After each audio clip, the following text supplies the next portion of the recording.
Yo, this is Lian again and welcome back sa ating channel. Today, meron na akong i-share tungkol dito sa ating sasakyan. Again, this is the 2012 Kia Rio. So, habang nagdadrive ako kagabi nung sinundo ko yung anak ko sa eskwela, meron na akong nakitang warning light na naka-indicate dito. Yon ko lang.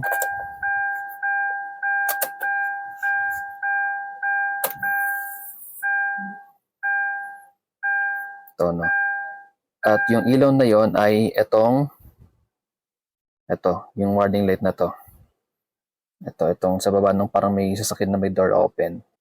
Dalawa lang naman kasi yung indication yan or kung ano yung ibig sabihin yan. First is yung kanyang handbrake. Ito. Pag ito naka-engage, let's say naka-angat yan para nakalak yung handbrake natin. Mag-inform tayo mga driver na naka-engage yung ating handbrakes. Ano?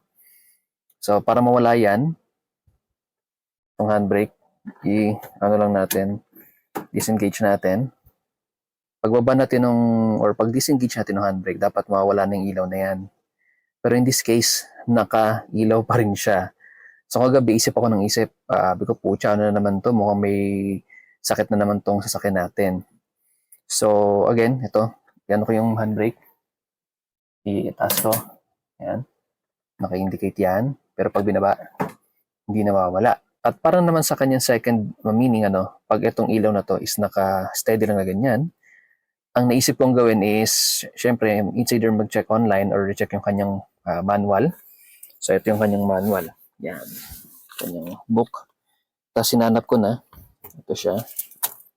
Sabi naman sa kanyang manual, parking brake and brake fluid warning. So, nakalagay naman dyan na kapag let's say, engage yung ating handbrake, naka-on siya habang nakalagay yung susi natin or naka-on yung ating car. Pero pagka dinisengage mo na or binaba mo na, dapat mawawala siya.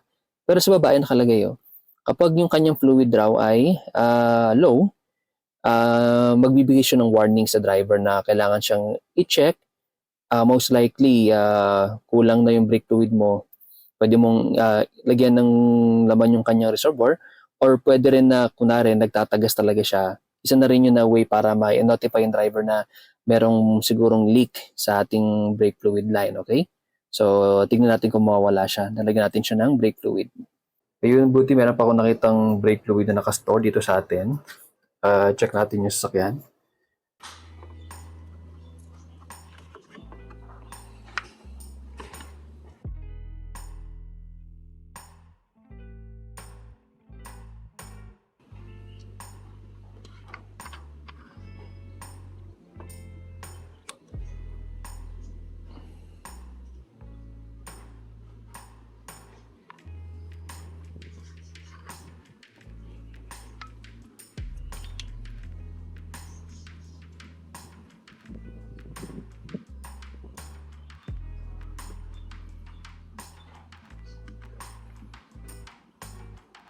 Pag naglalagay ng brake fluid sa ating sasakyan, make sure lang na meron tayong mga basahan para hindi matuluan yung ating sasakyan.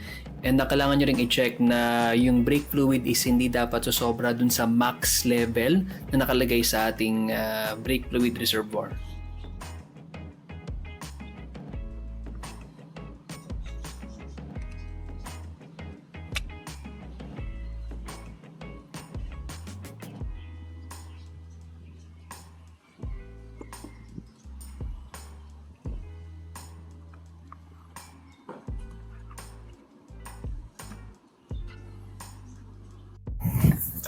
Sige, start na natin itong sasakyan. So, nandun pa rin siya dahil naka-handbrake kasi tayo. Pabatin. Hindi nawala. Okay. So, baka may iba siyang sakit. Pa-check na lang natin. Okay, so ito update lang ako, no?